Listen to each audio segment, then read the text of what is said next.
Merhaba Nurcan Hanım. Merhabalar. Kendinizi biraz anlatır mısınız? Tabii ki anlatırım. Ben uzman dil ve konuşma terapisti Nurcan Kement. Boğaziçi Psikoloji mezunuyum. 2015 yılında Boğaziçi Psikoloji'den mezun oldum. Üzerine Medipol Üniversitesi'nde dil ve konuşma terapisi tezde yüksek lisans yaptım. Oradan da mezun oldum. Meslek hayatıma psikolog ve uzman dil ve konuşma terapisti olarak devam ediyorum. Ataşehir'de özel bir merkezimiz var. Orada bulunuyorum haftanın 5 günü. Genel olarak çocuklarla çalışıyorum. Yetişkin vakalarımda olsa da yoğunluk çocuk vakaları üzerine. Teşekkür ederim. Peki kullandığınız yöntem ve teknikler ya da daha doğrusu şunu sorayım. Öncelikle hangi vakalarla daha çok karşılaşıyorsunuz? Yani birazcık böyle bulunduğumuz işte merkeze göre değişiyor. Örneğin rehabilitasyon merkezinde çalışıyor olsaydım daha çok özel gereksinim gösteren çocuklarla çalışıyor olurdum. Özel çocuklarla çalışıyor olurdum. Ya da hastanelerde çalışıyor olsaydım yutma bozukluğu, beslenme bozukluğu, ses bozukluğu vakalarıyla çalışıyor olurdum. Ama ben bir özel danışmanlık merkezinde çalışıyorum.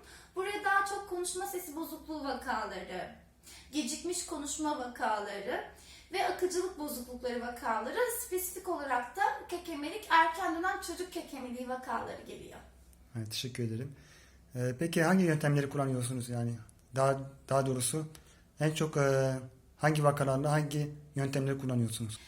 Gecikmiş konuşma vakalarımda Flörtime 201 terapisti de olduğum için Flörtime terapisi yöntemini kullanıyorum. Flörtime terapisi birazcık çocuğun duysal hassasiyetleriyle ilintili bir terapi. Duysal hassasiyetleri bilince örneğin işte terapi odasına böyle bir salıncak konabiliyor. Örneğin şöyle bir kaydırak konabiliyor.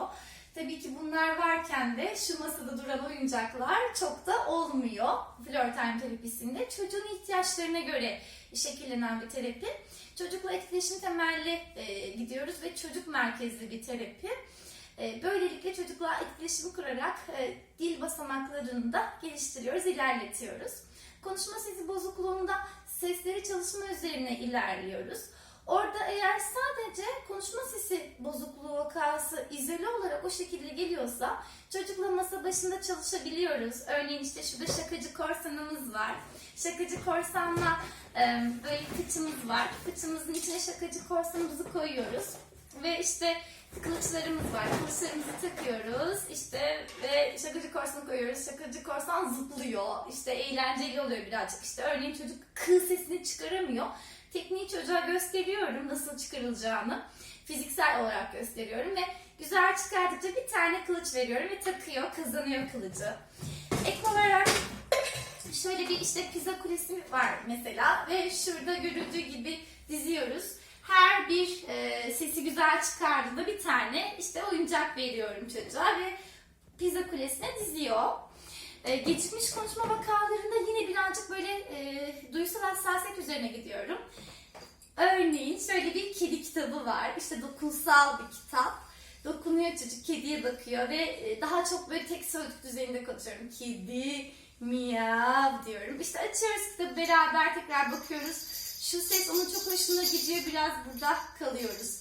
Ve şu şekilde bakıyoruz. Bu da işte pullu bir şey. Dokununca hissedilen bir şey. Kuş diyorum. Sonra çeviriyoruz kitabı. İşte bir uçak çıkıyor balonları olan. İşte çıkar, çek yapıyoruz. Sonra da tak, tak, tak ve uç yapıyoruz. Bu çok hoş oluyor. Çocukların çok hoşuna gidiyor ve böyle devam ediyor. Sonra şöyle bir arabamız var. Bütün oyuncakları böyle alındığı gibi kullanmıyoruz. Örneğin bu pilli bir araba. Ben pillerini bayağı tornavidayla söktüm ve çıkardım. Çünkü çocuklar sesli ışıklı oyuncaklarla çok fazla kayboluyorlar ve benimle etkileşim kurmuyorlar. Örneğin bunda bir hayvan taşıma aracı yaptım. Burada parmak kuklalarımız var işte. Parmağımızı takıyoruz ve ineğe mı yapıyoruz. İnanılmaz güzel bir etkileşim oluyor. İneğimiz düştü. Mesela kuzuya me yapıyoruz. Çocukların çok hoşuna gidiyor ve burada 10 tane kukla var ve 10 parmağı da takıyoruz. Çok hoş bir etkileşim oluyor ve gerçekten dili de çok güzel destekliyor. Sembolik oyunlarda kullanıyoruz. Örneğin işte bu bir tuvalet ve işte mış gibi oyunlarla çocuğun çok dikkatini çekiyor. Kekemelik vakalarında, yani erken dönem çocuk kekemeliğinde de, yetişkin kekemeliğini sonra anlatacağım. Erken dönem çocuk kekemeliği vakalarında da kekemelik vakası yine izole olarak geliyorsa, hiçbir işte dil problemi yoksa, artikülasyon problemi yoksa kekemelikten başka, herhangi bir hassasiyet de yoksa masa başında bütün bu gördüğümüz oyuncaklarla çok rahat çalışılabiliyor kekemelik vakasıyla ve çok da eğlenceli oluyor. Yetişkin kekemeliğinde de işte büyük bir masada, şöyle büyük bir masada karşılıklı sandalyelerde oturarak çalışıyoruz. Birazcık daha böyle yetişkin görselleri olan, birazcık daha yazılı metinlere falan bakıyoruz birlikte. Dışarı çalışmaları da oluyor. Bu şekilde. Teşekkür ederim. Gayet güzel bir röportaj oldu bence. Yeterlidir yani. Tamam, kapatıyorum.